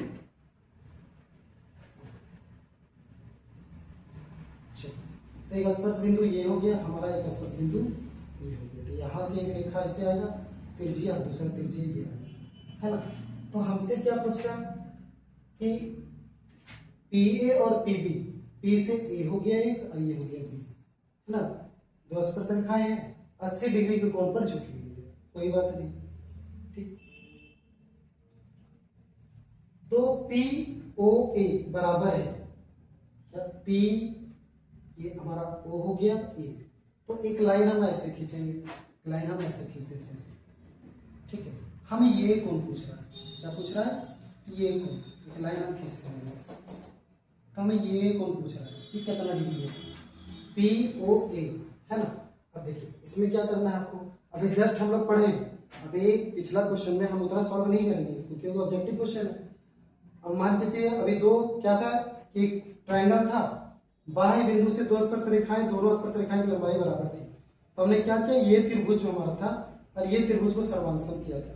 तो सर्वांकन करने पे क्या पता चला कि उसके संगत कोण बराबर होते हैं तो ये कोण के बराबर ये कोण के बराबर ये कोण के बराबर। और दो स्पर्श रेखाएं जब खींची जाती है तो हमेशा ध्यान में रखिएगा जितना ये होगा उतना ही ये बता 80 है तो ये हो गया 40 ये भी आपका हो गया 40 हो गया दो है ना। तो ये 40 हो गया और ये आपका 90 डिग्री क्योंकि स्पर्श रेखा पे कितना डिग्री बनता है 90 डिग्री। तो अगर ट्रायंगल की बात करें AOP की बात करें हम किसकी बात करें ट्रायंगल AOP है ना डायरेक्ट बात करेंगे ज्यादा डीपली नहीं जाएंगे। तो त्रिभुज का एंगल कितना होता है हमारा क्या कोण POA प्लस है ना कोण POA प्लस OAP या फिर कोण A डायरेक्ट लिखते हैं कोण A प्लस कोण APO बराबर कितना हो रहा है, त्रिभुज के तीनों कोनों में होता है 180 डिग्री। क्या होता है 180 डिग्री। अब यहाँ पे POA की बात करें, POA पूछा है तो कोण PAO रहने दीजिए प्लस, कोण A की बात करें तो स्पर्श रेखा में 90 डिग्री बनता है, 90 डिग्री हो गया हमारा, प्लस AOP हमारा कितना है 40 डिग्री, 40 डिग्री बराबर 180 डिग्री, ये हमारा हो गया। अब क्या है कि कोण अगर बात करें, किसकी बात कर रहे हैं, कोण PAO की बात की हम, है ना।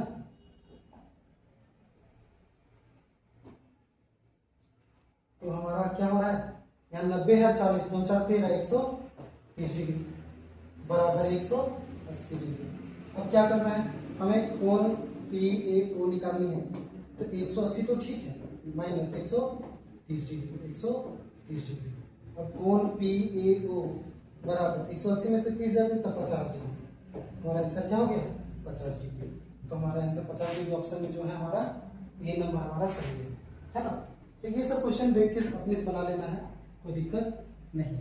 अगला क्वेश्चन, सिद्ध कीजिए कि किसी वृत्त के किसी व्यास के सिरों पर खींची गई स्पर्श रेखाएं समांतर होती है ना। क्या होती है, स्पर्श रेखाएं समांतर होती है। चलिए देखते हैं।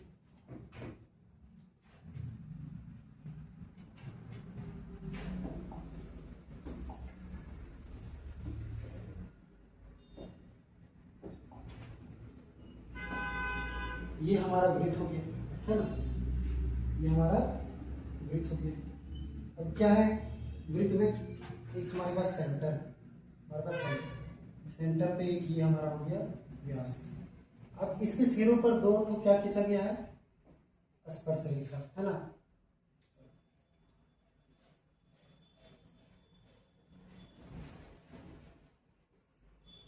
ये हो गया हमारा एक स्पर्श बिंदु, दूसरा स्पर्श बिंदु ये हो गया, ये आपका हो गया, है ना।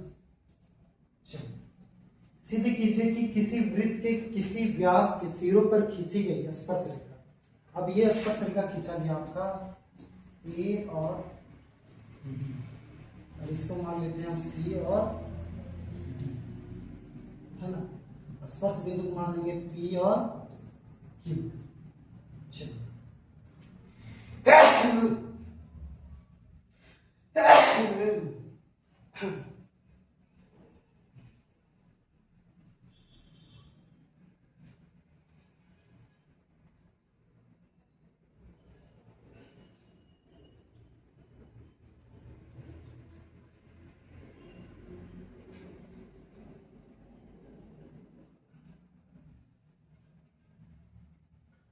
तो हम पहले क्या है, दिया है, दिया क्या है, दिया है,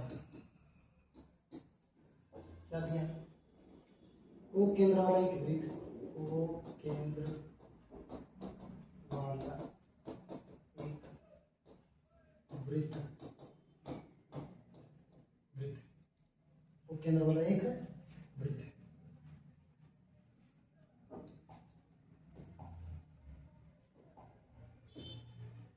ओ केंद्र वाला एक वृत्त है ना।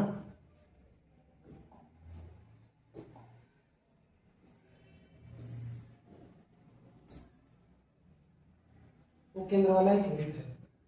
एट फर्स्ट ये दिया है। अब क्या है, जिसमें जिसमें जिसमें PQ PQ व्यास है और AB और CD व्यास के सिरों P और Q पर दो स्पर्श रेखाएं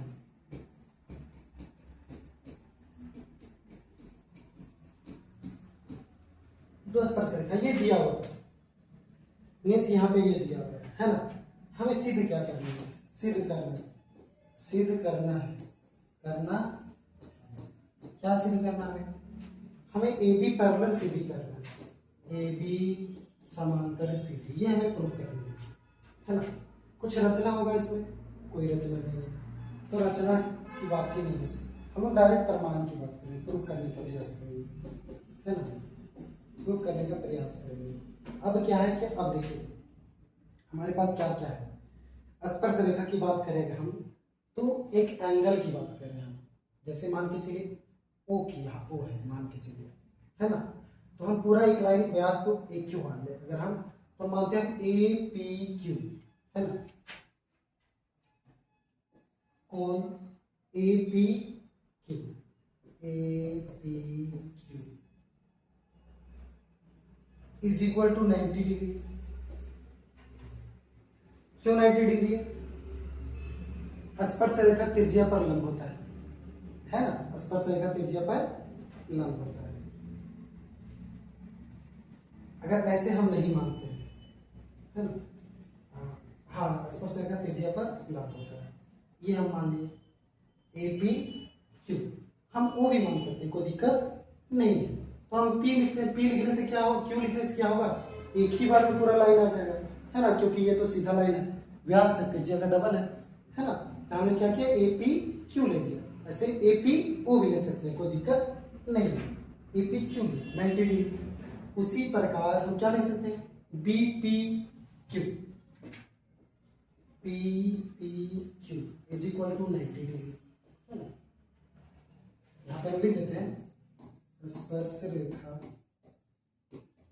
त्रिज्या पर लंब होती है, त्रिज्या पर लंब होती है, लंब का मतलब 90 डिग्री, है ना। सेम कंडीशन यहाँ भी लिखेंगे।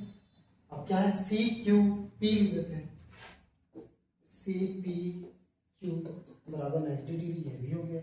एक और बच रहा है सी पी क्यू नहीं, C Q P, C Q P,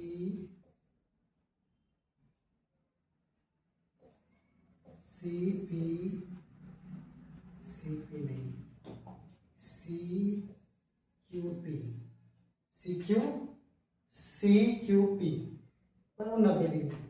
next अगर हम बात करें तो हम क्या करेंगे, एक लिखेंगे D Q P, D Q P is equal to 90 degree. तो ये सारा कोण हमें 90 डिग्री मिला। हमने क्या देखा, इतना सारे कोण हमें 90 डिग्री मिले, है ना। तो इसी प्रकार ये सारा हम लिख सकते हैं, कोई दिक्कत नहीं है। यहाँ तक तो ठीक है, यहाँ तक कोई डाउट नहीं है, क्योंकि अभी जस्ट हम लोग पढ़े कि अगर मान के चलिए ये त्रिज्या है तो ये 90 डिग्री, ये 90 डिग्री, ये 90 डिग्री और ये 90 डिग्री, ठीक। अब क्या है कि अगर मान के चलिए हमें क्यू नहीं लिखना था तो लास्ट में हम ओ लिख सकते, ए पी ओ भी लिख सकते हैं। क्या लिख सकते हैं, ए पी ओ, जैसे क्यू शब्द में लिखिए ना, ए पी क्यू, है ना, तो यहाँ पे हम क्या लिख सकते हैं, ओ भी लिख सकते हैं।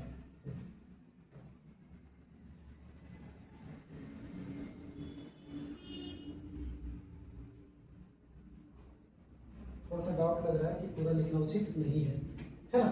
तो हमने ए पी ओ लिए, ए पी ओ लिए, दूसरा में क्या लिया, बी पी ओ लिया, बी पी ओ ले लिया, दूसरा में सी क्यू ओ लिया, सी क्यू ओ ले लिया, डी क्यू ओ ले लिया, डी क्यू ओ ले लिया, है ना 90 डिग्री। अगर हम बात करें, किसकी बात करें, है ना, A P Q, angle A P Q is equal to, बात करें हम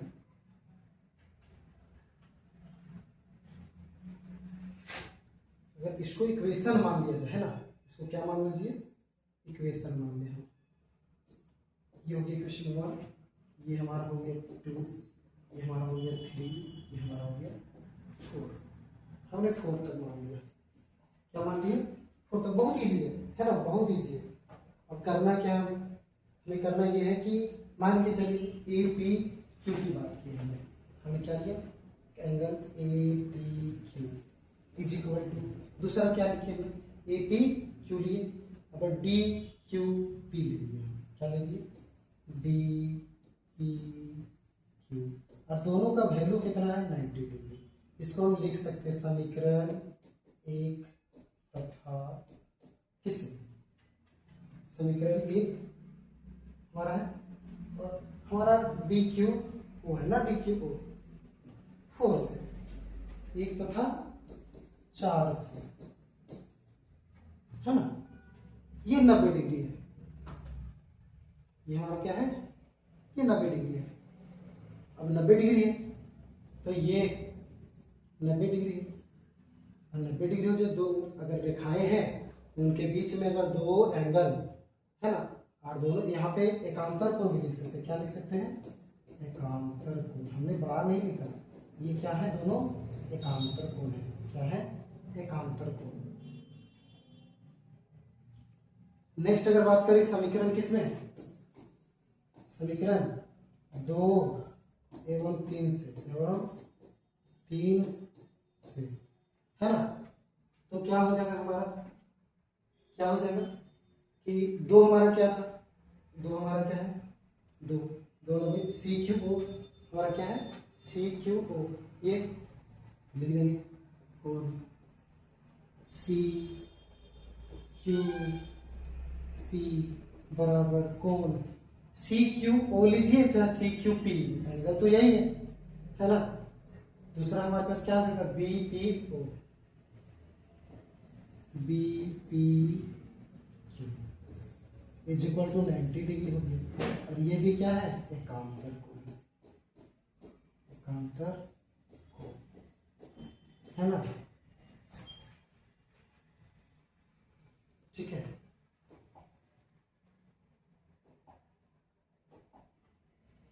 इसलिए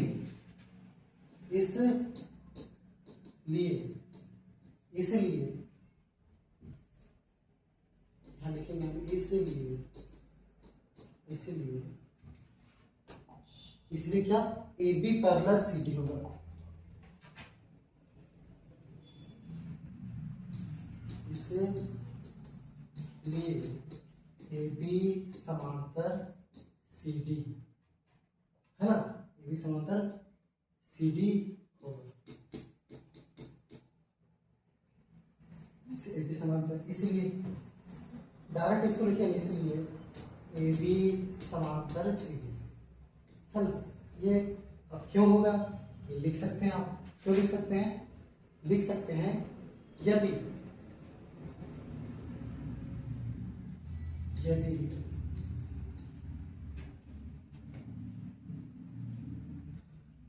दो रेखाओं के बीच तिर्यक रेखा द्वारा बना एकांतर कोण समकोण हो तो रेखाएं समांतर होगी, है ना। अब एक चीज और पीछे बैकअप में आप आ जाइए, हम लोग पढ़े 9th क्लास में कि अगर दो रेखाएं समांतर हो और एक तिर्यक रेखाओं से काटती हो तो ये एंगल बराबर ये एंगल होता है। क्या होता है, ये एंगल बराबर ये एंगल है ना। तो मान के चलिए यहाँ पे अगर हम बात करें तो दो रेखाएं हैं और एक तीसरी रेखा है और उसका एकांतर कोण क्या हो रहा है, बराबर हो रहा है।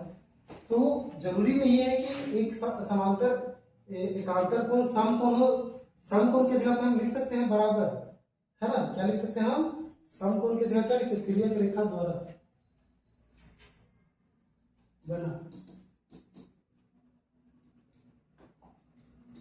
एकांतर कोण बराबर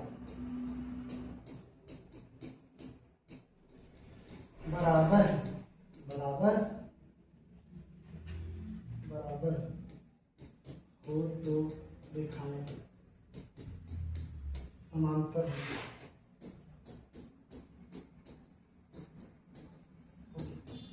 है ना। तो ये चीजें हैं, तो क्या है, A B parallel C D हमारा हो चुका है। अब क्या है, इसमें एक चीज हमें ध्यान में रखना है। अब इतना लंबा आप नहीं लिखना चाहते, इसको एकदम शॉर्ट में लिखेंगे, है ना। वो केंद्र वाला एक वृत्त है जिसमें ए बी और सी डी क्या स्पर्श रेखाएं हैं और पी क्यू हमारा व्यास है, पी क्यू हमारा व्यास। हमें सिद्ध करना है, वो ध्यान में रखना है कि ए बी पैरेलल को सी डी क्या करना है, सिद्ध करना है। ठीक है, अब क्या है कि हम अगर बात करें हम तो स्पर्श रेखा 90 डिग्री होता ही, तो आप लिख सकते हैं यहाँ पे, यहीं पे डायरेक्ट ये वाला एंगल जो ये लिखे ना, डायरेक्ट लिखते हैं ए पी क्यू बराबर ए डी क्यू, एकांतर कोण। क्या है, एकांतर कोण इक्वल टू 90 डिग्री एकांतर कोण, है ना, डायरेक्ट आप लिख सकते थे, तो ये आसानी से बन जाता, कोई दिक्कत नहीं है। इसको शॉर्ट में भी लेकर लिखना चाहें तो आप ऐसे लिख सकते थे, मैं बता देता हूँ, है ना।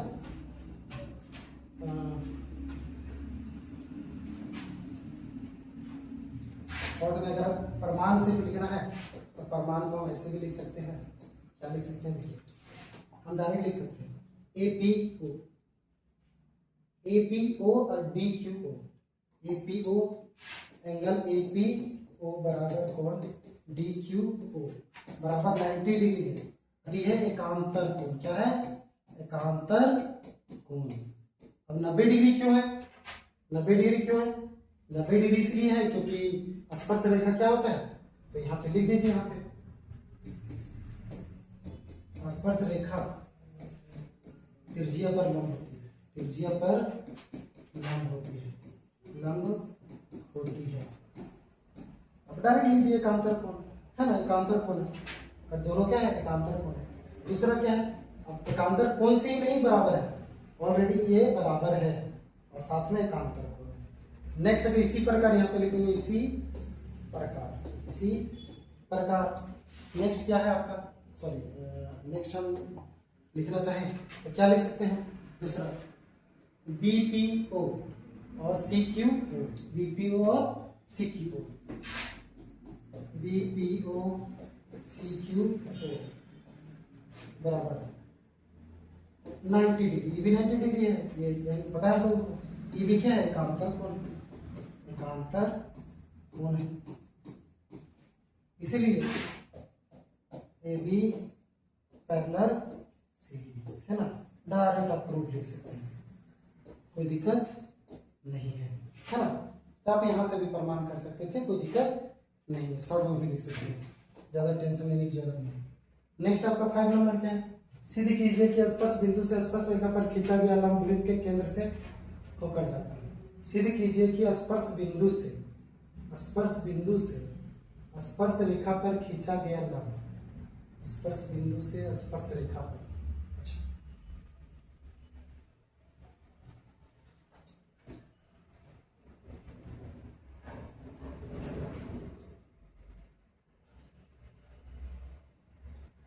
इसमें मानना पड़ेगा, ये थ्योरेटिकल है ना। इसमें क्या बोल रहा है कि मान के चले स्पर्श रेखा, एक स्पर्श रेखा है, मान के चले यहाँ पे एक बिंदु है, तो क्या बोल रहा है, सिद्ध कीजिए कि स्पर्श बिंदु से स्पर्श रेखा पर, स्पर्श बिंदु से ये रेखा पर खींचेंगे, खींचा गया लंब 90 डिग्री, तो केंद्र से होकर जाता है, तो ये एक बिंदु और ले लेंगे, तो यहाँ पे ये थ्योरेटिकल है ना, इसको अगले सेशन में करेंगे, ये थोड़ा लॉन्ग है। अगला क्वेश्चन देख लेते हैं। एक बिंदु ए से जो कि वृत्त के केंद्र से 5 सेंटीमीटर दूरी पर है, वृत्त पर स्पर्श रेखा, वृत्त पर स्पर्श रेखा की लंबाई 4 सेंटीमीटर, वृत्त के त्रिज्या कहते हैं। ये क्वेश्चन देख लेते हैं हम लोग, है ना। और भी क्वेश्चन है, एग्जांपल में भी कुछ कुछ क्वेश्चन है जिसको सेशन 2 में सारा कवर कर लेंगे हम लोग, है ना। वो थोड़ा थ्योरेटिकल है, सॉल्यूशन वाली क्वेश्चन नहीं है वो, है ना। एक बिंदु ए से जो एक वृत्त के केंद्र से 5 सेंटीमीटर दूरी पर है, एक बिंदु ए से जो एक वृत्त के केंद्र से 5 सेंटीमीटर दूरी पर, कोई बात नहीं, एक वृत्त है हमारा, है ना, ये हमारा एक बिंदु है, ठीक। एक बिंदु ए जो वृत्त के केंद्र से 5 सेंटीमीटर दूरी पर है, ठीक। वृत्त पर स्पर्श रेखा की लंबाई 4 सेंटीमीटर है, तो वृत्त की त्रिज्या ज्ञात कीजिए, ठीक। वृत्त का ये हमारा केंद्र हो गया, ये हमारा बिंदु, सॉरी ये हमारा ए बिंदु था, है ना, ये हमारा बिंदु था, ठीक। ये हमारा ओ है। एक बिंदु ए से जो एक वृत्त के केंद्र से 5 सेंटीमीटर दूरी पर है, ठीक है, ये हमारा 5 सेंटीमीटर भी हो गया। वृत्त पर स्पर्श रेखा की लंबाई 4 है, और यहां से मान के चलेगा स्पर्श रेखा हमने बनाया, है ना, ये हो गया 4 सेंटीमीटर, कोई बात नहीं। तो वृत्त की त्रिज्या, ये वाला चीज पूछ रहा है, तो हमने पी मान लिया इसको, है ना, पी मान लिया, तो आप ऐसे भी जान लीजिए कि ये यहाँ पे 90 डिग्री बनता है, तो ये कर्व सबसे बड़ा होता है ना। तो पाइथागोरस कर्व में क्या करता है,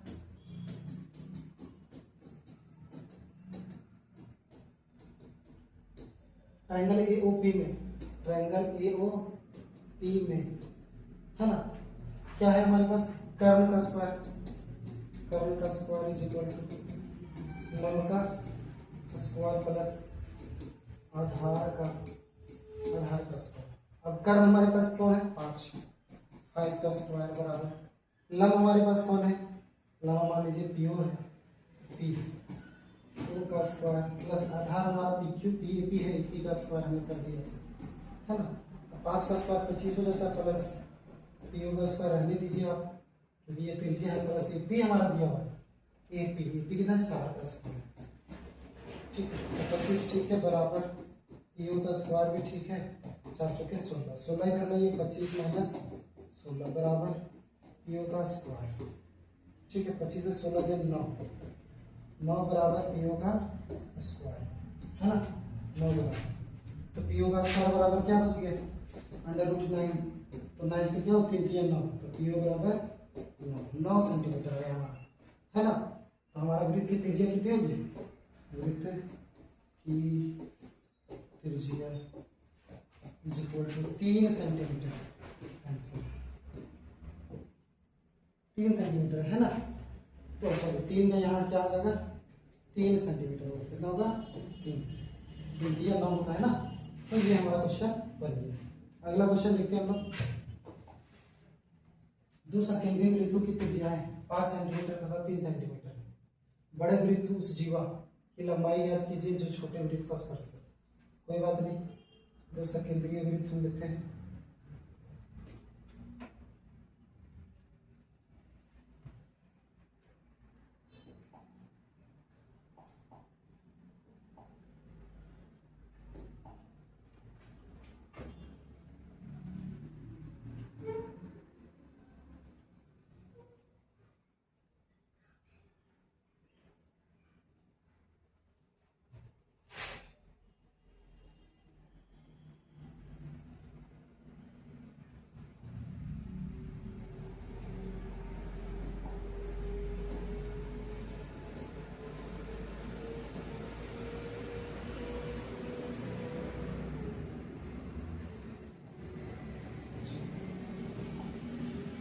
दो सकेंद्रीय वृत्त मतलब जिसका केंद्र एक ही हो, जिसका केंद्र एक ही हो। दो सकेंद्रीय वृत्त की त्रिज्याएं 5 सेंटीमीटर और 3 सेंटीमीटर, ठीक है ना। तो बड़ी वाली त्रिज्या 5 होगी और छोटी वाली की त्रिज्या 3 होगी, है ना। तो हम लोग देख लेते हैं, मान के चले ये हमारा हो गया 3 सेंटीमीटर और ये हमारा हो गया टोटल 5 सेंटीमीटर, कोई बात नहीं, ठीक। बड़े वृत्त क्यों उस जीवा की लंबाई ज्ञात कीजिए जो छोटे वृत्त को स्पर्श करती है। कोई बात नहीं, है ना, ये तो बन चुका है। अब क्या है कि हमने एक जीवा बनाया, क्या बनाया, जीवा जो स्पर्श करता है, यहाँ पे स्पर्श कर रहा है। तो अगर मान के चलिए यहाँ की बात करें हम, वृत्त हो गया। अब देखिए ये छोटी वाले वृत्त की त्रिज्या कितनी थी, छोटी वाले वृत्त की त्रिज्या कितनी थी, 3 सेंटीमीटर, तो ये 3 सेंटीमीटर हो गया। बड़ी वाली वृत्त की त्रिज्या 5 थी, तो यहां से अगर बात करें तो ये कितना है, 5 सेंटीमीटर। ये भी हम बात करें कितना है, ये भी है 5 सेंटीमीटर, है ना। तो ये हमारा बन गया। तो हमें क्या पूछा, वृत्त की उस जीवा की लंबाई ज्ञात कीजिए जो छोटे वृत्त का स्पर्श करे। हमें ए बी इसकी बात पूछ रहा है, ए बी की लंबाई पूछ रहा है, इसको हम O मान लेते हैं, है ना। तो दिया क्या, दिया वो केंद्र वाले दो सकेंद्रीय वृत्त है,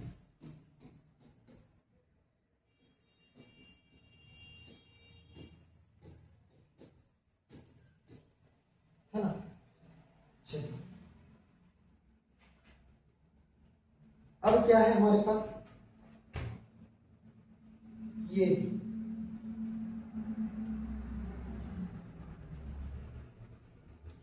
ध्यान में रखना है कि मान के चलिए अगर ये x होगा तो ये भी हमारा x ही होगा। क्या होगा? ये x होगा तो ये भी हमारा x होगा। तो अगर मान के चलिए 5 सेंटीमीटर, ये 3 सेंटीमीटर, तो अगर हम इसकी बात करें, है ना, एक हम बिंदु यहाँ ले लेते हैं P। क्या लेते हैं? P। P की बात करते हैं, ठीक है।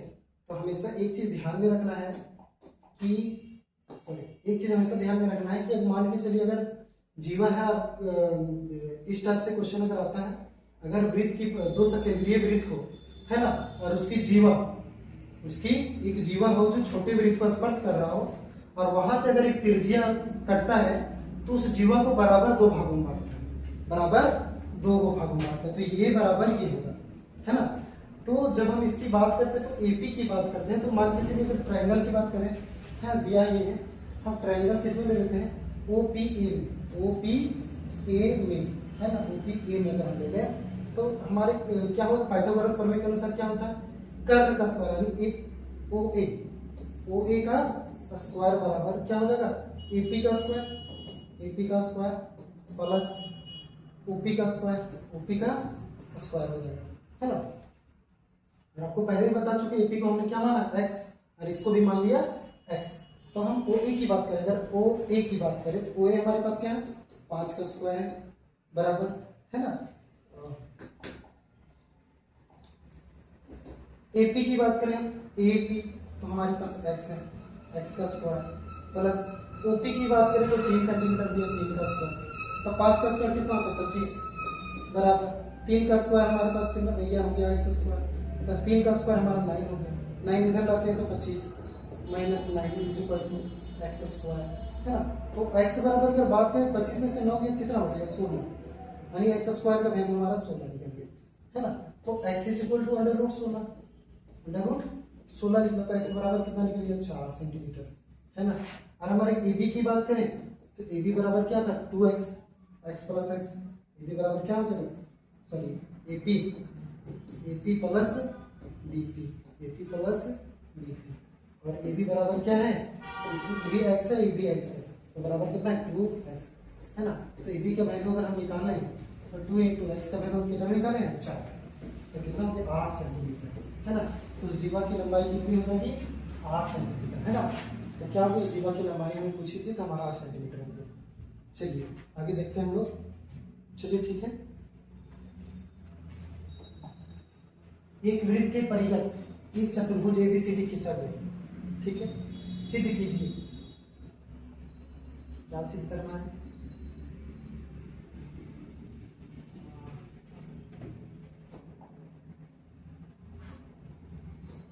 क्वेश्चन अधूरा है।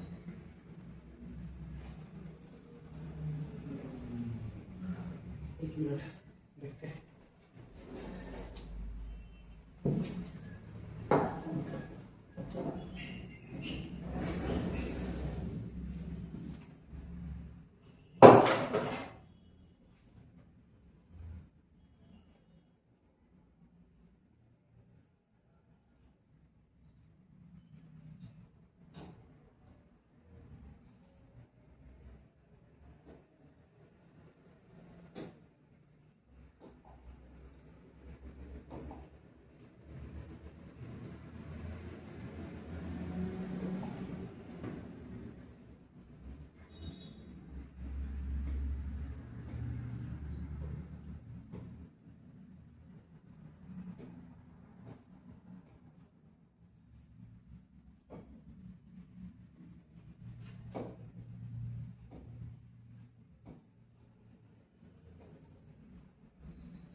यही क्वेश्चन है 8 नंबर, है ना।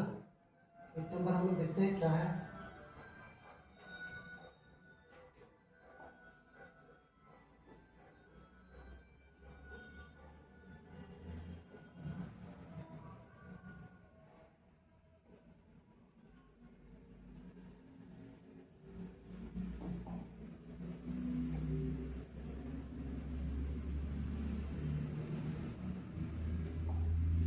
सिद्ध कीजिए, है ना। क्या सिद्ध करना है? A B plus C D, A B plus C D बराबर A D plus B C, है ना।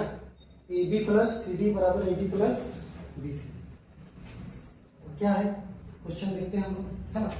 अगर मान के चलिए हमारा क्वेश्चन ये दिया हुआ है कि ये हमारा चित्र दिया हुआ है ना, तो उसमें देखना है, सॉरी देखते हैं आपको भी दिख रहा है। चलिए अब देखिए हमारे पास क्या क्या दिया हुआ है। ये हमारा चित्र दिया त्रिभुज है और उसके स्पर्श रेखा है ना। अब क्या है? A B plus C D, A B plus C D. कहाँ A B? A B plus हमें सी डी करनी है, तो यहां से हम लोग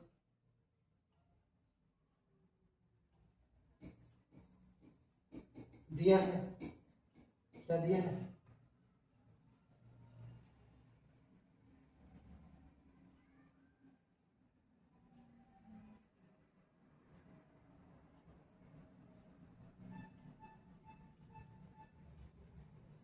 इसमें डायरेक्ट बनाते हैं ना, ज्यादा लिखते नहीं। अब हमारे पास ए बी का, ए बी वाला लेंगे। ए बी हमारे पास ये है ना, तो हम लोग लिखते हैं ए बिंदु ए पी और ए एस।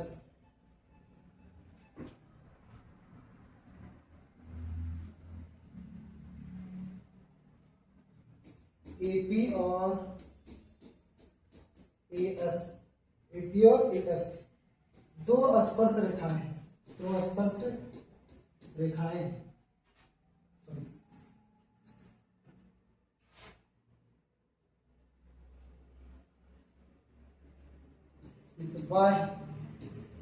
बाह्य बिंदु ए से, बाह्य बिंदु ए से एपी और ए एस दो स्पर्श रेखाएं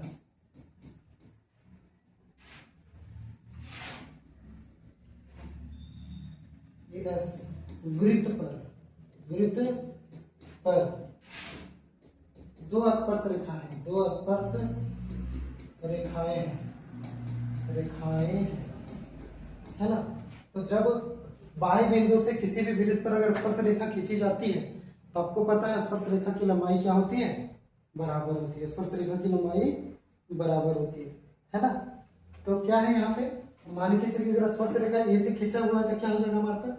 एपी बराबर ए एस, एपी बराबर ए एस, है ना। ये हो गया इक्वेशन 1, है ना। दूसरा अगर बात करें, है ना, दूसरा की बात करें तो हमारा नेक्स्ट अगर बी बिंदु की बात करें, है ना, बिंदु बी से, है ना, बिंदु बी से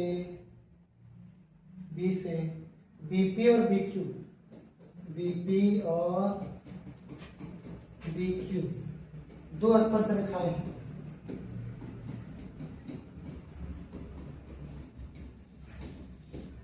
इसलिए क्या हो जाएगा हमारा?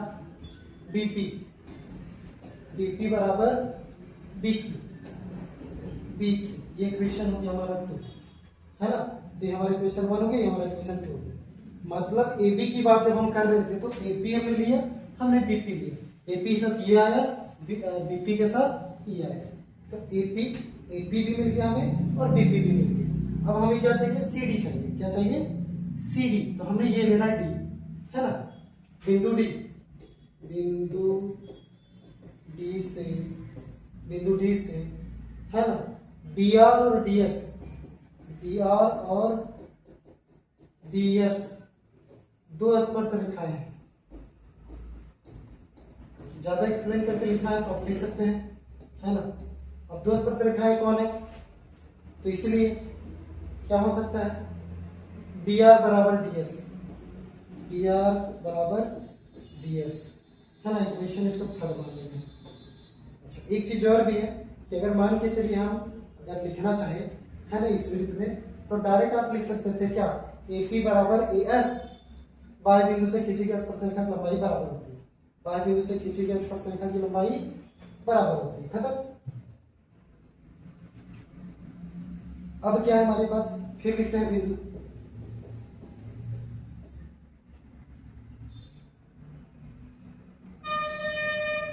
सी से, सी आर, बिंदु सी, बिंदु सी से, सी आर, बिंदु सी से सी आर तथा सी क्यू, सी क्यू स्पर्श रेखा है, स्पर्श रेखा है, वृत्त पर सारे स्पर्श रेखा है, इसीलिए इसीलिए क्या हो जाएगा, सी आर बराबर सी क्यू, सी आर बराबर सी क्यू, ये इक्वेशन हो गया 4, है ना। अब करना कुछ नहीं है आपको, आपको करना क्या है, अब तीन चारों समीकरण को जोड़ देंगे, समीकरण 1 2 3 और समीकरण 4 को जोड़ने पर एट फर्स्ट देखिए यहाँ पे करना क्या, हमें क्या करना था, हमारे पास वो केंद्र वाले मान के चलिए, इसको मान लें हम, है ना, एक वृत्त है, एक वृत्त है जिसमें क्या दिया, चतुर्भुज, सॉरी एक चीज और यहाँ पे लिख सकते हैं, दिया है हमें, दिया है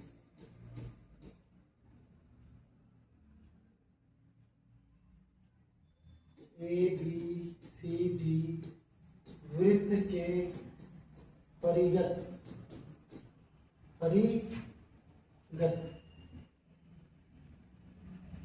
वृत्त के परिगत खींचा गया एक चतुर्भुज,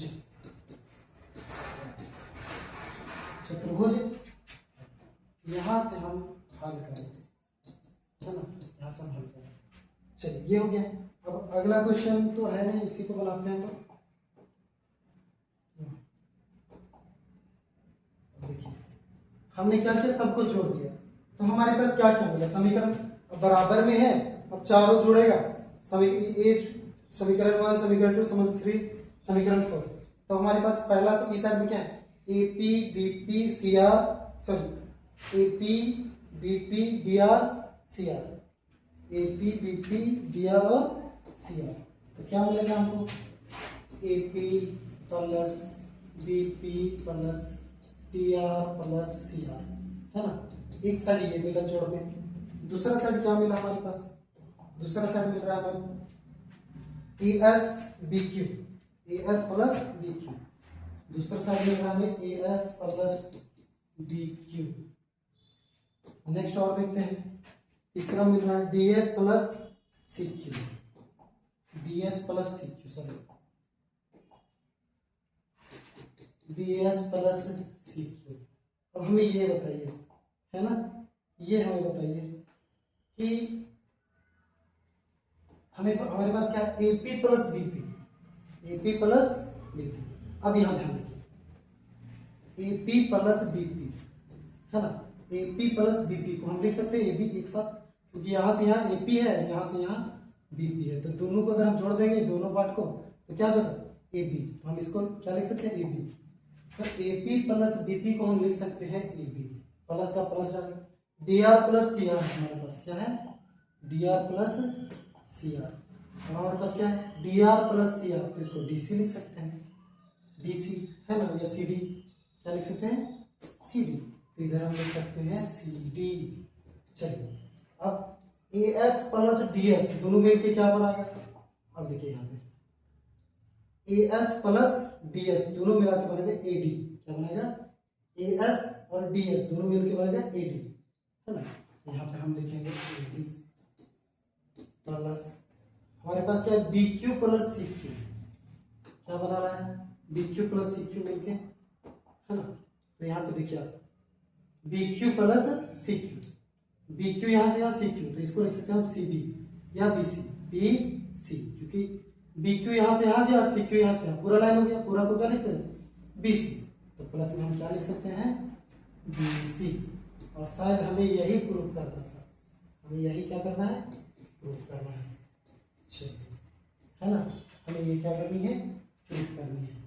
ए P plus B P D R plus A, ये दोनों मिलके बन गया ए बी, ये दोनों मिलके बन गया सी डी, ये और ये मिलके ए एस और डी एस मिलके बन गया ए डी, और D Q plus C Q मिलके बन गया बी सी, और ये हमारा सॉल्यूशन है ना। चलिए ठीक है, क्वेश्चन नंबर हमारा शायद ये था, क्वेश्चन नंबर 8 है, क्वेश्चन नंबर 8 है ना। ठीक है, आज का सेशन यही खत्म करते हैं, और बढ़िया से बढ़िया, अगर किसी को कहीं प्रॉब्लम हुआ हो तो मैसेज अवश्य करें, है ना। और वीडियो अगर अच्छा लगा हो तो हमारे चैनल को सब्सक्राइब करें, वीडियो को लाइक करें और अपने दोस्तों के साथ शेयर करें, ताकि आपके साथ साथ आपके दोस्त भी बढ़िया से पढ़ सकें। चलिए, थैंक यू।